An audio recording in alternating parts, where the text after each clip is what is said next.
अस्सलाम वालेकुम जमी भाई, क्या हाल है? खैरियत है? ठीक है। ये मेरी दूसरी मादा ने जो है ना 2 बच्चे दिए, ये रजिस्टर कर लें। 24 तारीख के हैं ये, देखें 2 बच्चे हैं। और तीसरी मादा ने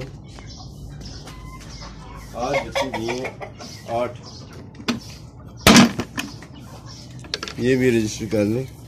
8 बच्चे हैं ये, माशाल्लाह हेल्दी हैं। 8 बच्चे हैं।